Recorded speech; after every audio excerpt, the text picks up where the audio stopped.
Salamat po sa pagkabasa ng salita ng Diyos. Tayo po ay manalangin.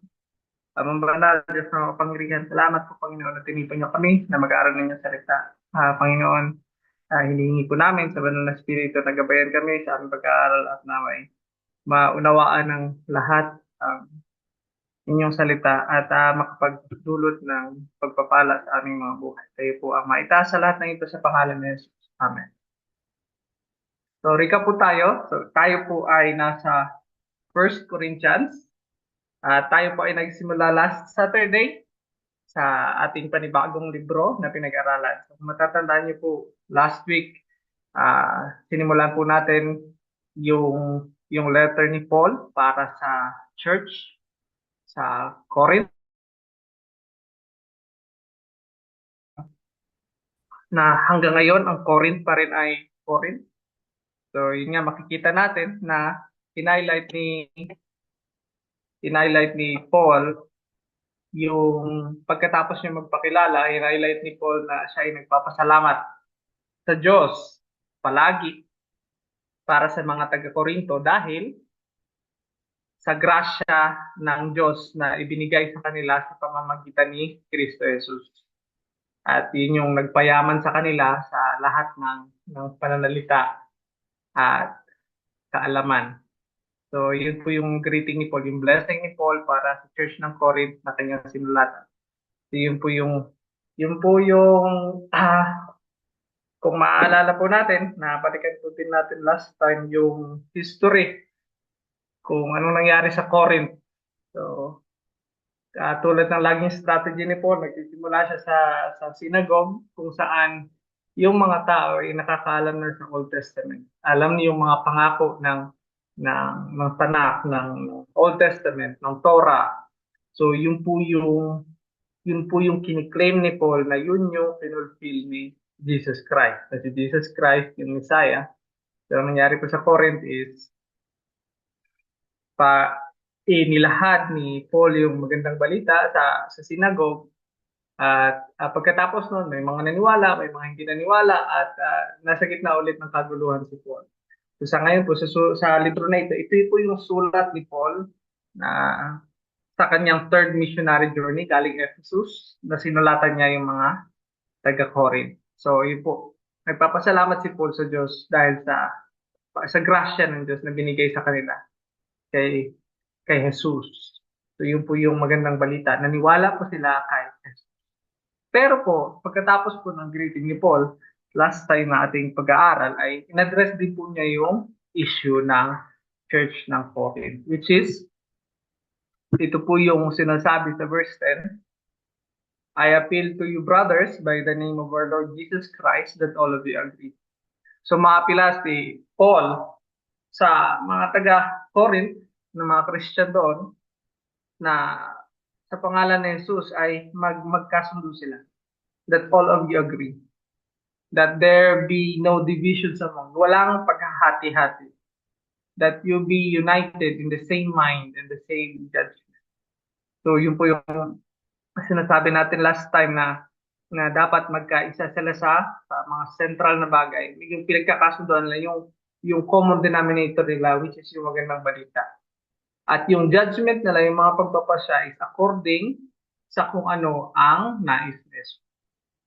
So, yun nga, kasi nabalitaan ni Paul, for it has been reported to me by Chloe's people that there is quarreling among you, my brother. So, last week, napag-aralan natin na may mga, may mga pangkat-pangkat. So, sumusunod sila according sa popular na teacher. So, may mga nagsasabing, ako kay Paul, ako kay Apollos, ako kay Pedro, kay Cephas, o ako ay kay Jesus. So nabanggit din natin na lahat ng ito ay foolishness kasi nga divisive, hindi maganda dahil nga ang lahat ng mga apostol, ang lahat ng mga tagaturo, ang tinuturo ay ang magandang balita. Ang magandang balita ni Jesus. So kung sinasabi ng isang tao na kay Jesus lang siya, nami-miss out niya yung mga blessedness na grant ng Holy Spirit sa mga apostol o sa mga tagaturo ng church. So, kung kay Sipas naman o kay Paul lang, so hindi nila nakukuha yung benefit ng mga taong ni-raise up ni Jesus for leadership, for teaching, na gano'n. So, yun po yung in-address ni Paul na division. So, in-apply po natin yun na dito din sa atin, sa ating panahon ngayon, na may division. So, kung ang division natin ay tungkol sa gospel o sa hindi gospel, is okay po yun kasi nagdi-divide po ang gospel. So, yun po yung gospel, yun yung common denominator din natin. Yun din po yung nagse-separate sa isang Kristiyano sa isang hindi Kristiyano, which is yun yung proper division.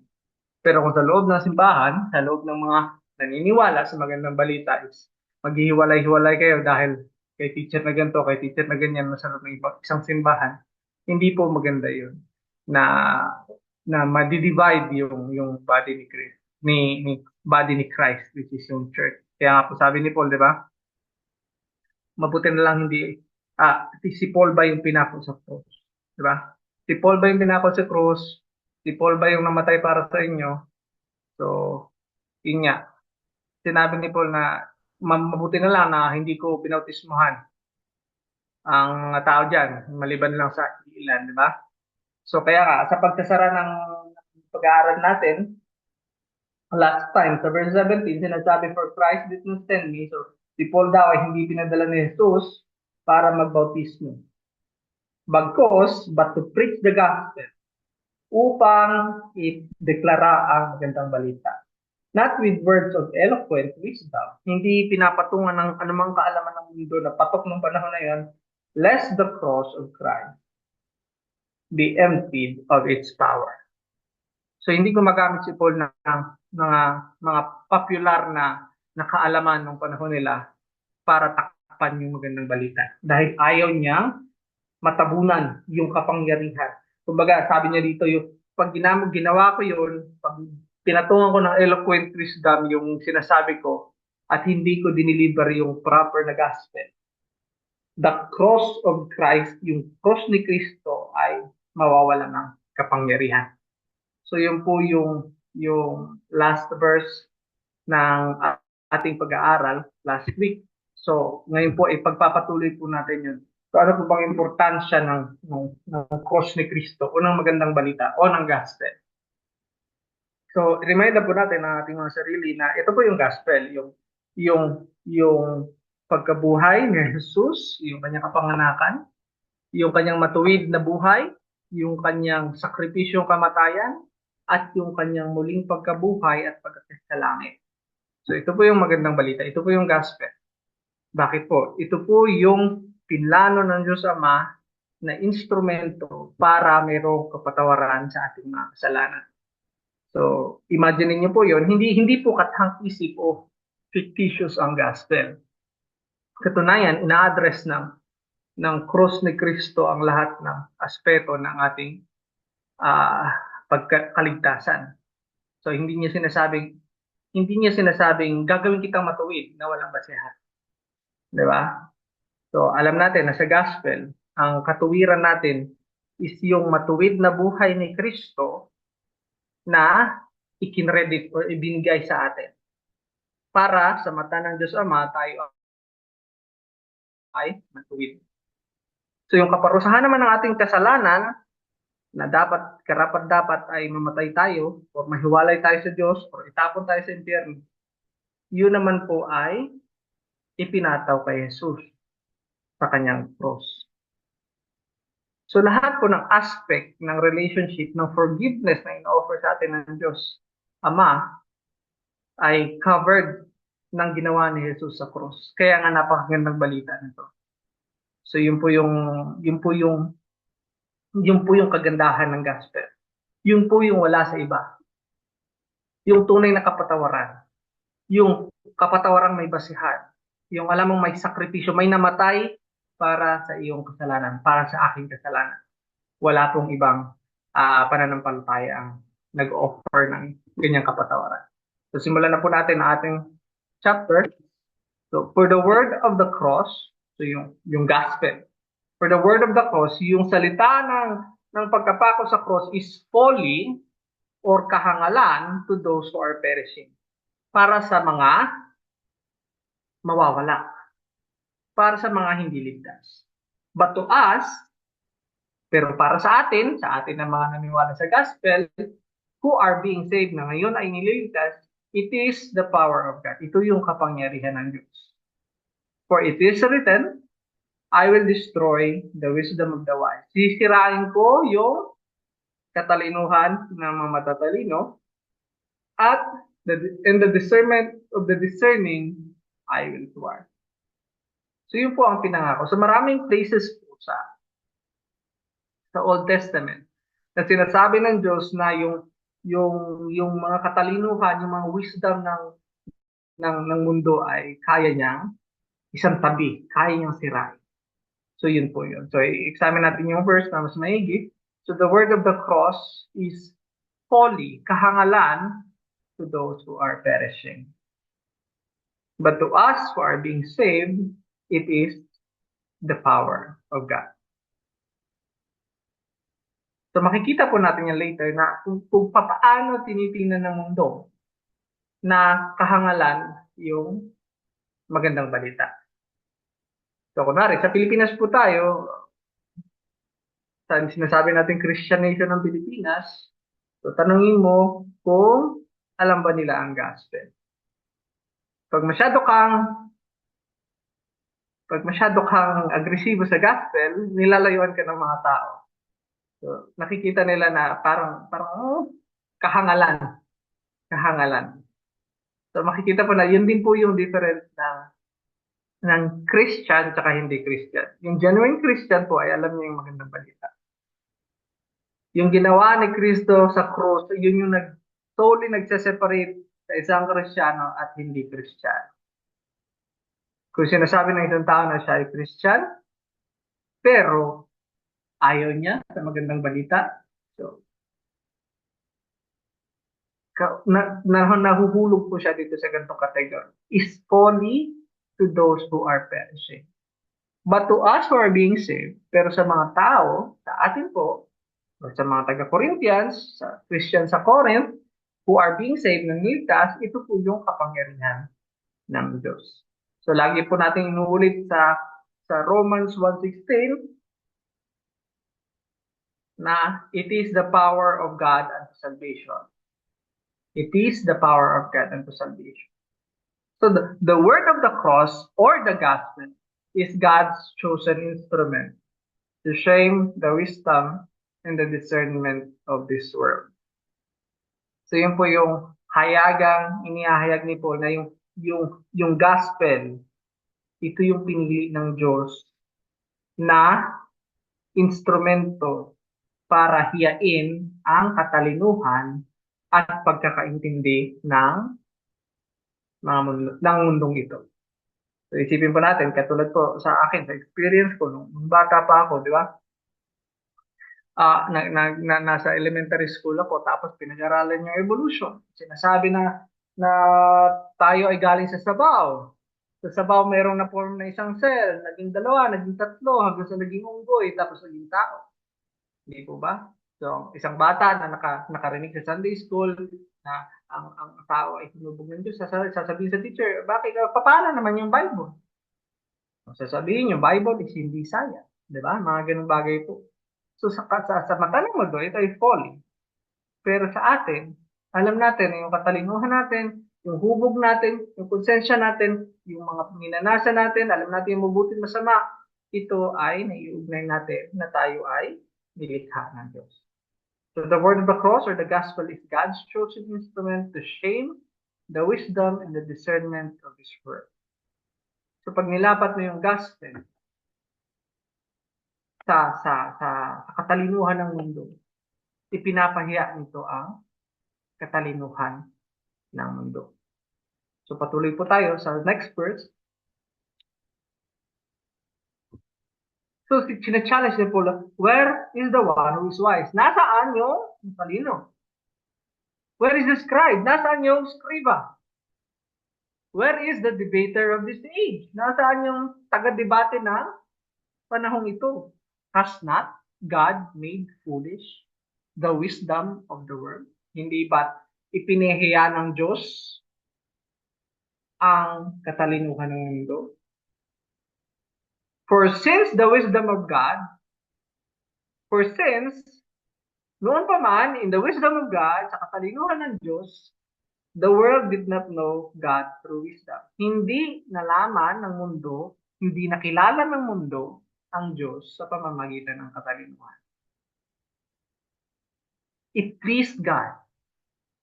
Ikinasiya ng Diyos through the falling sa pamamagitan ng kahangalan. It pleased God through the folly of what we preach.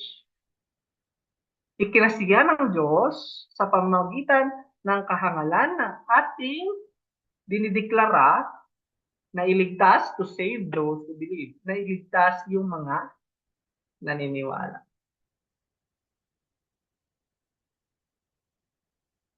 So, ang tingin ng tao sa gospel ay kahangalan.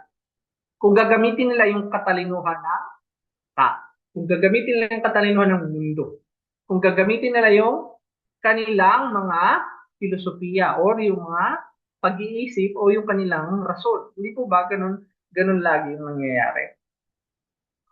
Hindi nalaman, hindi nakilala ng mundo ang Diyos sa kanilang katalinuhan. So maalala po natin sa mga matagal na sa dito sa Bible study na ang Diyos ay napakataas.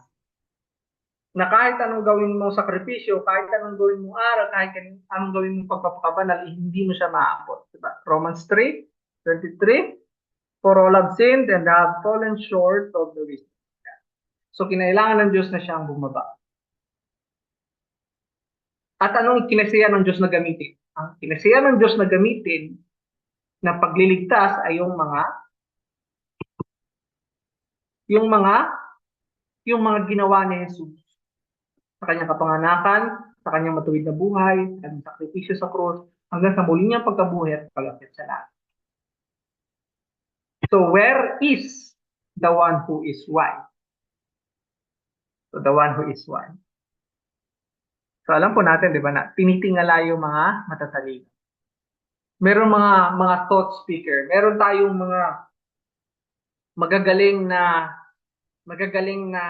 kinikilalang mga source ng kaalaman. So, si Plato, mga philosopher natin, Plato, sino pa, mga Bertrand Russell, mga David Hume, yung mga tao malalaki ang utak na naggumawa ng sistema para maintindihan. 'Di ba? The scribe. Sino ba yung mga scriba? Yung scriba po, nung panahon nung nabuhay si Kristo, sa panahon nila Paul, ang scribe po is ang lawyer. So, kung maalala nyo na ang gobyerno sa Israel at ang gobyerno at ang relihiyon ay iisa. So, ang batas ng lugar ng Israel ay ang Bible. So itong mga scribes, sila ay mga well-versed sa Bible. Sila yung mga nilalapitan mo kung may kaso ka kasi yung sinusunod na batayan ng pag-uusga o mga kaso, mga alitan is yung Biblia. So sinasabi ni Paul, where is the one who is wise? Sino yung mga thought leaders nasaan yung mga thought leaders ng panahon na yun? Nasaan yung mga scribe, yung mga magagaling sa Old Testament na nailalapat nila sa buhay ng bawat isa ng mga taga-Israel? Where is the debater of this? Nasaan yung mga tagapagdebate? So, ngayon po, sabihin natin sa panahon ngayon, uso yung mga specialization, ganan, engineer ka, kung doktor ka, kung magaling ka sa ekonomiya, mga ganun, diba, mga specialization. Pero nung unang panahon po, isa po sa specialization itong pagsasalita. Rhetoric. Pinag-aaralan po yun. Lahat ng mga kilala na naririnig pa natin ngayon ng mga philosophers, magaling sila sa rhetoric. Kahit yung mga church fathers, yung mga nauna sa ating Kristiyano, isa sa pinaka-common na exchange ng idea ay debate. Debate, exchange ng idea.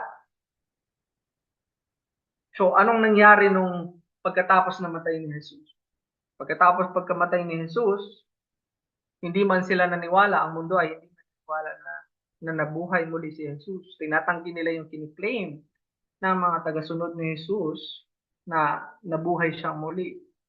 Pero ang sinasabi ng mga tao sa mga Christian ay the people who turned the world upside down. Upside down. Ito yung mga Kristiyano, ito yung mga taong binaligtad ang mundo.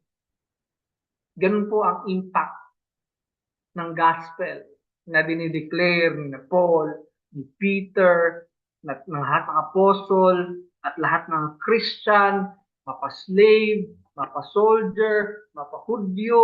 So lahat, yung lahat ng na-save ng mga Christian. Kaya nga sinasabi ko, saan yung mga matatalino? Saan yung mga scriba, yung mga experts sa law? Saan yung mga taga-debate ng panahon nito? So habang sinusulat to ni Paul, alam ng mga taga-Corinth na binaligtad ng mga Kristiyano ang mundo. Kaya nga sinabi ni Paul, has not God, hindi ba, ginawang kahangalan ng Diyos ang katalinuhan ng mundo? Has not God made foolish the wisdom of this world? So it pleased God, ikinasiya ng Diyos, na sa pamamagitan ng kahangalan ng ating pinuproklama, which is yung gospel, na iligtas yung mga naniniwala. Actually, hindi po kahangalan ng gospel. Hindi po kahangalan ng gospel. So, minsan po, siguro, hopefully, mag-stick sa inyo yung pananaw ng Bible against sa pananaw ng normal na tao. So, kung iisipin niyo po, hindi po normal ang kamatayan. Hindi po normal ang death sa paningin ng Bible. Sa paningin ng Bible, ayon sa Genesis, ito ay resulta ng pagkakasala ni Paul, ni Adam at ni Eve, ng ating mga nanay at tatay. So yun po yung resulta ng kamatayan. So may dalawang uri po ng kamatayan, yung kamatayan po ng physical, pagkamatay ng katawan. Ang isa pa pong uri ng kamatayan is yung spiritual na kamatayan. Ang ibig sabihin po ng spiritual na kamatayan is pagkahiwalay natin sa Diyos. So nung si Adam at si Eve po, ang ating nanay at tatay na nagkasala, sila po ay automatically patay spiritually. Dahil sila ay inihiwalay ng kasalanan sa Diyos. At inevitably, hindi maiwasan na sumunod dito yung physical na kamatayan. So sa laki ng problema ng kamatayan, wala po tayong solusyon. Kaya, kung hindi mo kayang i-address ang problema, ang nangyayari po is, wag mo na lang intindihin. Di po ba? Kasi wala ka namang magagawa. Pero yun po yung buong theme ng Old Testament. Kung paano makabalik sa presensya ng Diyos. Which is yun yung life, yun yung buhay. At makikita po natin sa ginawa ni Jesus sa cross, ikinasiya ng Diyos. It pleased God sa pamamagitan ng kahangalan ng ating pinuproklama, which is yung magandang balita na iligtas yung mga mananampalataya. It pleased God through the folly of what we preach, the gospel, to save those who believe. Para po iligtas yung mga naniniwala. So sa verse 21, 22 pala, for the Jews demand signs, and the Greek seek wisdom. Ang mga Hudyo daw po ay humihingi ng milagro. At ang mga Griego naman ay naghahanap ng katalinuhan. Ganon pa man, ano pa man ang kanilang hinihingi, ang sabi ni Paul, but we preach Christ crucified. Hindi natin babaguhin ang mensahe, ipoproklama natin si Kristo na namatay sa a stumbling block to the Jews. At ito ay katitisuran sa mga Hudyo. Dahil, bakit katitisuran sa mga Hudyo? Dahil sila ang pumatay kay Kristo. And folly to the Gentiles. Kahangalan sa Gentiles, hindi pa namin narinig yung nabuhay muli na patay. Kahangalan. Mga baliw itong mga Kristiyano na to. Po ang iniisip ng mga Gentiles or ng mga Greeks. But to those who are called, pero po sa mga tinawag, parehong sa mga Hudyo, may tinawag na Hudyo at may tinawag din na Griego. Christ, the power of God and the wisdom of God. Si Kristo, ang kapangyarihan ng Diyos at ang katalinuhan ng Diyos. So, hindi po natin babaguhin ang gospel. Ang gospel talagang ipoproklama. Kahit mag-demand ang Jews ng signs, kahit mag-demand ng katalinuhan ng Greek, we preach Christ crucified.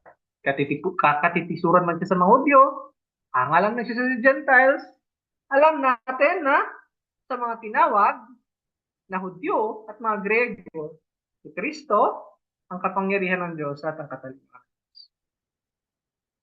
For the foolishness of God is wiser. Yung kahangalan ng Diyos ay mas matalino pa rin sa tao. And the weakness of God is stronger than it. Ang kahinaan ng Diyos ay mas malakas, way mas malakas kaysa sa tao. So, Jew demands sign. Yung mga Hudyo daw po ay laging humihingi ng milagro. At yun po yung pinangako ng Old Testament. Greek seeks wisdom. Yung mga Grego po is naghahanap sila ng katalinuhan. Diba? Pag nung college tayo, anong pinag-aaralan sa philosophy? Greek philosophers. Plato, Pliny, Aristotle, mga Griego po yun. Pero ano ang tinatayuan ng Kristiyano? Ang tinatayuan ng Kristiyano ay, but we preach Christ crucified. Ang ipinako na sa cross na si Kristo. Yun po yung magandang balita. At yung magandang balita na yan ay stumbling block, katitisuran para sa mga Hudyo, at kahangalan sa mga Gentile. Pero sa mga tinawag na Hudyo at Grego, si Kristo ang kapangyarihan ng Diyos at ang katalinuhan ng Diyos. So maisip po natin na skandalo po ang gospel. Skandalo ang pagkamatay ni Kristo. Lalong-lalo na sa mga Hudyo na si Kristo ang nag-claim ng Messiah. Si Kristo ay nag-claim na siya ang hari ng mga Hudyo, pero ang mga Hudyo mismo ang pumatay sa kanya. Ang inaasahan ng mga Hudyo ay ang isang conqueror na Messiah. Hindi nila ini-expect ang crucified Messiah. Pero ito ang kinasayahan ng Diyos para gamitin, para iligtas ang mga naniniwala. So ano nga ba ibig sabihin ng Jews demand sign? Jews demand sign. Isa pong example is yung sa John 6. So Jews demand sign. John 6:27 to 31. So ito, ikwento ko muna yung yung kinalalagyan ng verse na to. Yung kinalalagyan ng verse na to sa John 6, ito yung pagkatapos, kinabukasan nung pinakain ni Jesus yung 5,000 sa kabila ng Galilee, Lake Galilee. Pinakain niya yung 5,000 ng fish at ng bread. So yun po yung kwento nung kahapon. Tapos, hindi nila nakita na sumakay si Jesus sa bangka. Ang nakita nila is sumakay yung mga disipulo ni Kristo pabalik ng kabilang side ng Galilee. Tapos, naglakad si Kristo sa dagat, sinigil niya sila Peter, tapos nandun na sila sa baybay. Tapos, hinahanap nila si Jesus dahil sa pagkain. Actually, hindi nila hinahanap si Jesus para sa kanyang pagtuturo. Hinahanap nila si Kristo dahil sa kanyang pagkain. So, sa verse 27 ng John 6, do not work for the food that perishes. Ito yung sinabi nila. Huwag kayong magtrabaho para sa pagkain na sisira, but for the food that endures to eternal life, which the Son of Man will give you, for on him God the Father has set his seal. So nakikita nyo, dito lang si Kristo ang nagsasabi na siya ang Misaya at yung Diyos Ama ay sinailyuhan itong Son of Man, which is yun yung title na ginagamit Jesus para sa kanyang sarili. Then they said to him, yung mga tao, naghahanap sa kanya para sa almusal. So, what must we do? What must we do to be doing the works of God? Ano yung gagawin namin para magawa namin yung mga gawa ng Diyos? Jesus answered them, this is the work of God, that you believe in Him whom He has sent. Sabi ni Jesus, ang trabaho ng Diyos is yung maniwala kayo sa pinadala niya, which is Jesus. So they said to him, sinabi ng mga tao, Jesus, then what sign do you do? Ano yung milagrong gagawin mo? That we may see and believe you. Na makikita namin at paniniwalaan ka. What do you perform? Ano yung gagawin mo para paniwalaan ka namin? Ikaw nga yung sinelyuhan ng Diyos. Alam mo yun? Our fathers ate the manna in the wilderness. As it is written, He gave them the bread from heaven to eat. Sa mga susunod na pasahe, ang conclusion ay sasabihin ng Diyos na ang sasabihin ni Jesus na I am the bread of life. Na ako yung pinapay ng buhay. Pero ayaw pa rin lang maniwala at ang resulta, lahat ng sumusunod kay Kristo ay hindi na sumunod sa Kanya maliban sa mga disipulo.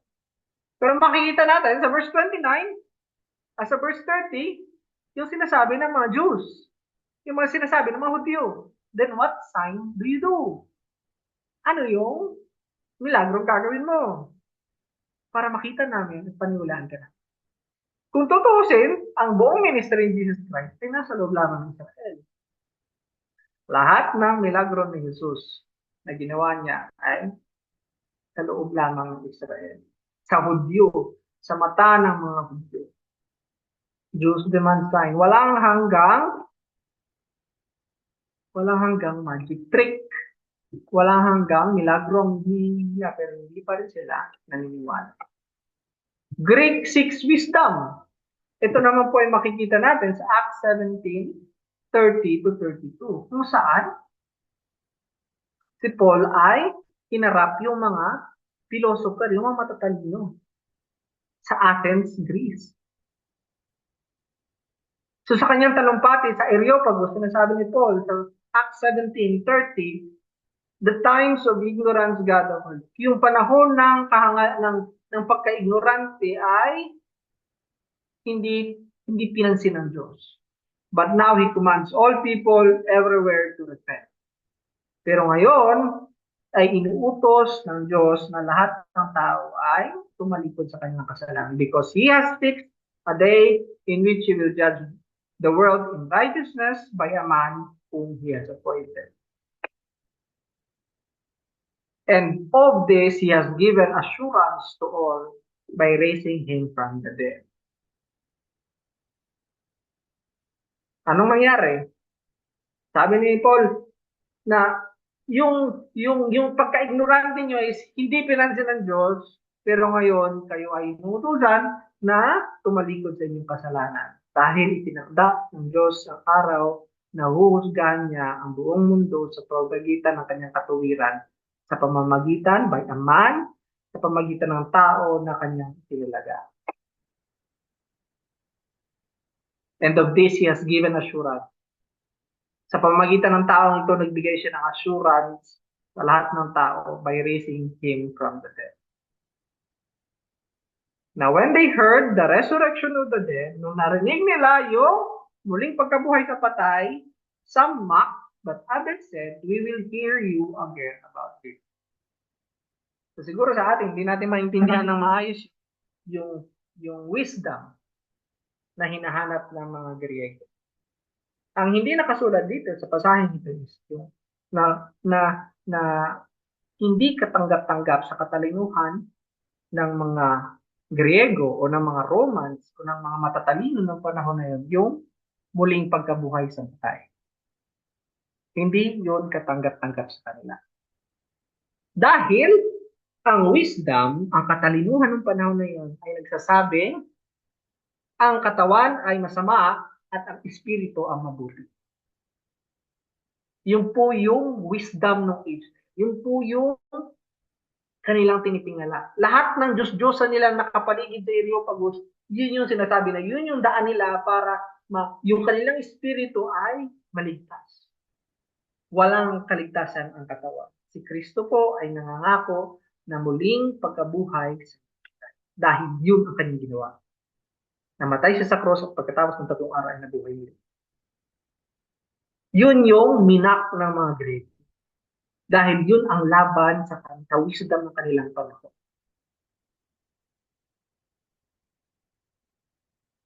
Pero may mga naniwala sa mga Grego at may naniwala sa mga Hudyo. But to those who are called both Jews and Greeks, Christ, the power of God, and the wisdom of God. So sa pagpapatuloy ng John 6:66 to 71, pagkatapos ng encounter na yon, na sinabi ng Diyos na sinabi ni Jesus na ako ang tinapay ng buhay. After this, many of his disciples turned back and no longer walked with him. So hindi na sila sumunod kay Jesus. At sinabi ni Jesus sa 12, gusto niyo bang umalis din? Don't you want to go away as well? Simon Peter, which is Cephas, which is Peter, answered him, Lord, to whom shall we go? Saan kami, Lord, pupunta? Panginoon, saan kami pupunta? You have the words of eternal life. Ikaw ang may salita ng buhay na walang hanggan. And we have believed, naniwala kami, and have come to know, at nalaman namin that you are the Holy One of God. At ang sabi ni Jesus answered them, did I not choose you the 12? Hindi ba't pinili ko kayo, 12? And yet one of you is a devil. At ang isa sa inyo ay demonyo. 71, he spoke of Judas. Siya ay pinatungkulan niya si Judas, the son of Simon Iscariot, for one of the 12 was going to betray. So nakita niyo po yun, na may chosen sa mga Jews at may mga chosen din sa mga Greek. So ito yung sa case ng Jews. At ito naman po yung sa case ng Greek. Pagpapatuloy ng Acts 17, nakasulat po doon nasa Acts 17:34, but some of men joined him and believed, among whom also were Dionysius, the Areopagite, and a woman named Damaris, and others with them. So nakita niyo po yun, merong mga taong inililigtas ang Diyos sa mga Hudyo, sa mga Griego. So maalala po natin na ito pong Jews at Greeks ay hindi po magkasundo. So yung mga Hudyo is tinitingnan nilang madumi yung mga Greeks o yung mga Gentile dahil po yung panahon ni Jesus is ang ruling is ang Rome, which is yung Rome po is sila yung empire, Rome. Pero yung before ang Rome, nandun yung Greek culture. So, sa buong Roman Empire, Greek culture yung nananaig. Pero yung ruler, yung mga Romans. Pero yung kultura nila is Greek. So kaya tinatawag na Greek and Jews. Yung mga Jews, tingin nila sa Greek ay magdumi, na Gentiles. Mga Greek, mga Roman, magdumi sila. Pero yung mga Greeks naman, dahil sa nandidiri yung mga Jews sa kanila, sinasabi nila, madumi ang Jews. Hindi katakot-takot mga Jews. So, ganun lang yun. Galit-galit. Okay? So, pagpapatuloy, verse 26, for consider your calling, brothers. So, in-apply ni Paul sa mga taga-Corinth. For consider your calling, brothers. Not many of you were wise, according to worldly standards. Not many were powerful. Sinasabi niyo po sa mga taga-Corinth, kukunti lang sa inyo yung matatalino according sa katalinuhan ng mundo nito. Not many were powerful. Walang kukunti sa inyo ang makapangyarihan. Not many were noble of birth. Kukunti sa inyo ang maharlika. Maharlika yung pagkakabasa kanina. 27, but God chose what is foolish. Pinili ng Diyos ang mga nagmumukhang hangal in the world, dito sa mundo, para hiyain ang mga matatalino. But God chose what is foolish in the world to shame the wise. God chose what is weak. Pinili ng Diyos ang mga mahihina in the world to shame the strong. Pinili ng Diyos ang mga mahihina dito sa mundo para hiyain ang mga malalakas. So, God chose what is low and despised in the world. Pinili ng Diyos ang mababa at iniiwasan dito sa mundo. Even the things that are not, kahit yung mga bagay na hindi napapansin, to bring to nothing things para sirain ang mga bagay na nakatayo. So that no human being might boast in the presence of God. Para walang tao ang maaaring magmalaki sa harap ng Diyos. Kung papansin niyo sa mga karamihan ng verses na binasa natin, malaking parte, madaming beses na inuulit yung God chose. Pinili ng Diyos. God chose.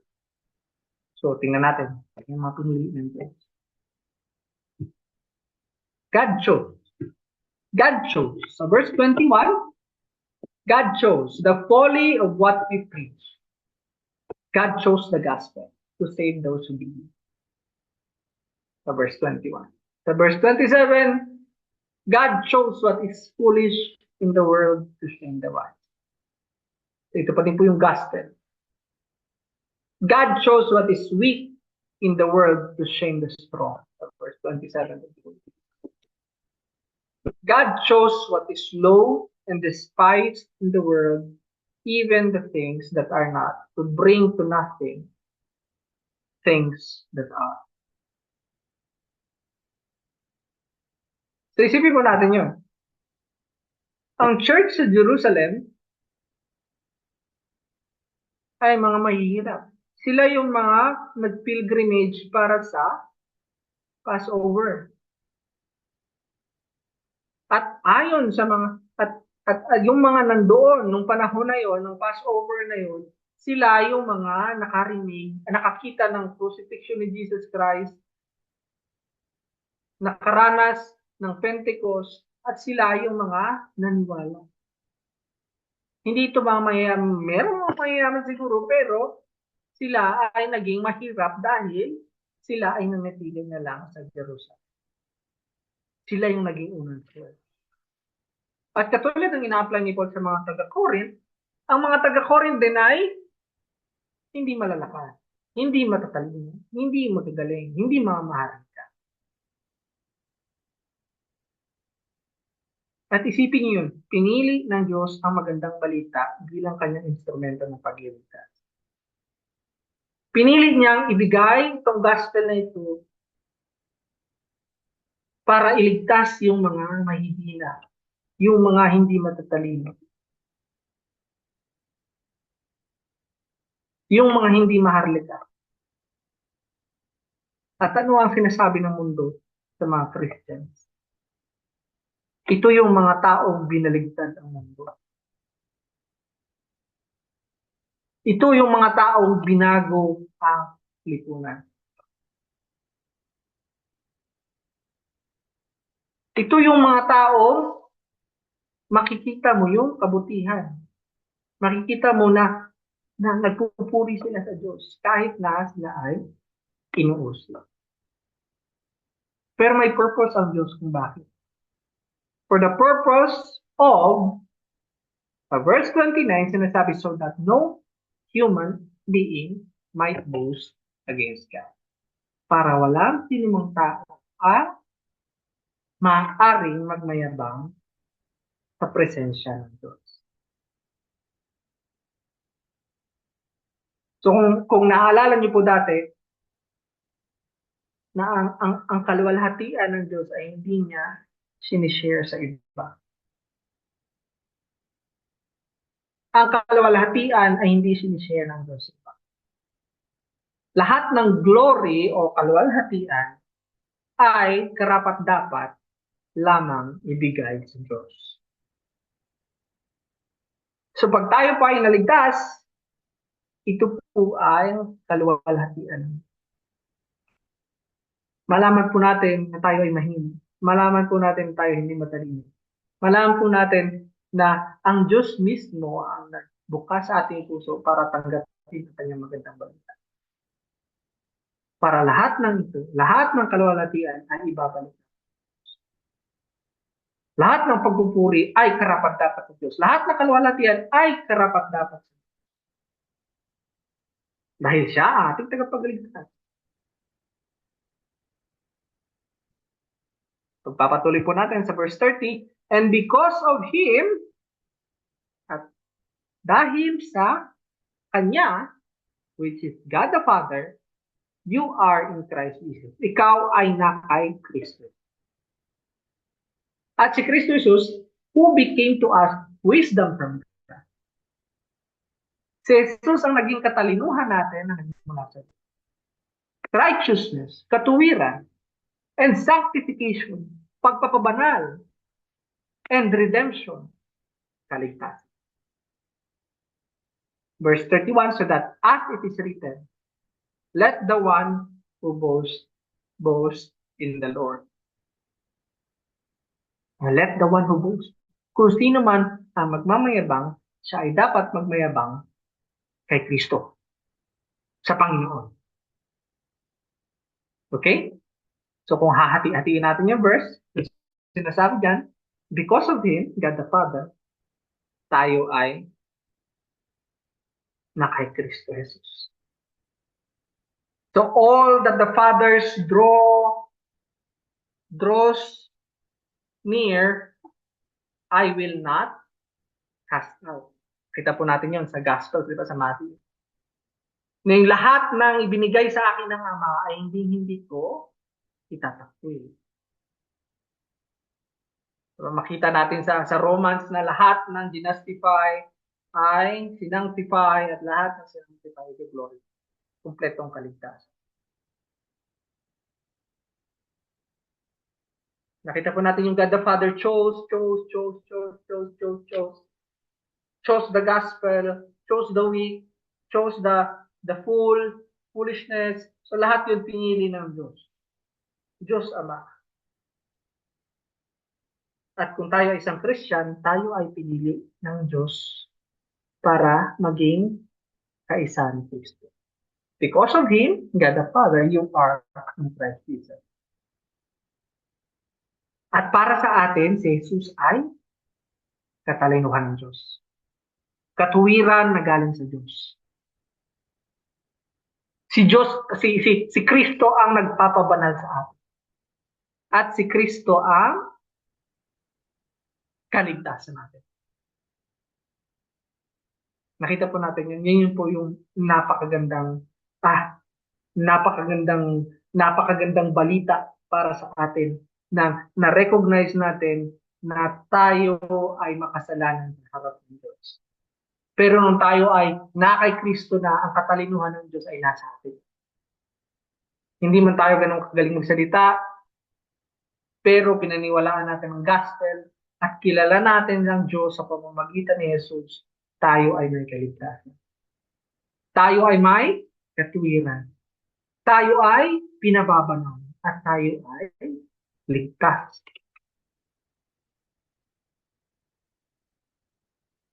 Kaya nga minsan pagka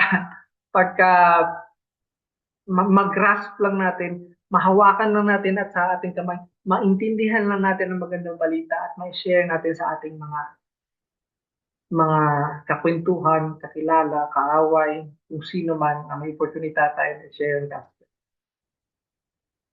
Minsan magugulat sila sa iyo, di ba? Minsan nakakutahan kanila na, pastor ka na pala. Layan mo ko. Babanal-banalan ka na ngayon, kilala kita, di ba? Pero makikita natin na yung katalinuhan ng Diyos ay nasa atin nung tinanggap natin at naniwala tayo sa ginawa ng Jesus sa krus. Yung righteousness natin, alam natin na justify tayo, ang righteousness ni Jesus Christ, yung kanyang katuwiran, yung matuwid na buhay niya ay binigay sa atin ng Diyos. Yung sanctification, yung pagpapabanal ng sa Kristiyan. Hindi po ba ito yung araw-araw nating pagnanasa ng ating karakter ay maging malapit, palapit, palapit ng palapit sa karakter ng ating Panginoon, ni Jesus Christ. Sanctification, yung pagpapabanal, yung pagiging matuwid natin is yung pagsunod natin sa yapak ni Jesus. Yung atin naman pong kaligtasan is alam natin na sa atin. Dahil si Jesus ay namatay sa cross at tinalo niya ang kamatayan. Wala pong pwedeng magsabi sa atin na maniwala ka sa akin at bibigyan kita ng buhay. Wala pong iba kundi si Jesus lamang. Wala pong namatay at nabuhay na maguli at nangako ng kaligtasan sa atin kundi si Jesus lamang. Wala pong iba. Wala makakatapat. Sabihin man nila na kami ang tama at ang aming libro ang tama. Sabihin man nila ang pag mabuti ka, mare-reincarnate ka, hindi bilang daga, kundi mas maayos na hayop. No, hindi po. Ang lahat ng ginawa ng Diyos, ang lahat ng pagliligtas ng Diyos ay naka Kristo lamang. Walang ibang pangalan tayo maliligtas kundi kay Jesus lang. So yun po, kaya nananalify ni Paul yung division na nangyayari sa Corinth dahil sa magandang balita, dahil sa gospel, dahil kay Jesus. Dahil nag-iisa lamang yung pangako na may katapat na ginawa. Alam natin na yung kapatawaran natin ay hindi natin kayang gawin. Hindi natin kayang accomplish. Ito ay hindi natin kayang ma-attain, makuha, marating. Ngunit, ginawa na ito para sa atin ni Jesus. Ang inuutos ng Diyos Ama ay paniwalaan natin yung ginawa ni Jesus sa cross ng Kalbaryo. At yun po yung magandang balita na pinanghahawakan natin at yun din po yung magandang balita na dapat lagi nating naiintindihan, lagi natin sinishare sa ating mga loved ones, share sa Bible study, pinag-discussan natin dahil ito yung pag-asa. Tunay ang buhay natin na walang hanggan kay Jesus. So hopefully na-reinforce po sa ating magandang balita ni Jesus. Tayo po ay magsara sa panalangin. Manal Diyos na mga Panginoon, salamat po Panginoon na kayo ang nagligtas sa amin. Pinili niyo po ang magandang balita. Pinili niyo po ang magandang balita na umabot sa amin na hindi natatalino, hindi malakas, hindi mga maharlika. Ngunit mga normal na tao lang po na binuksan niyo ang puso para tanggapin ang inyong grasya na inyong pinagkaloob kay Jesus sa pamamagitan ni Jesus. Ang magandang balita ng aming kaligtasan. Kayo po mag-bless sa mga tanungan at insights sa Panginoon. At naway maintindihan namin lalo at makilala namin kayo lalo sa pamamagitan ng aming napag-aralan. Pinapanalangin po namin ito sa pangalan ni Jesus. Amen.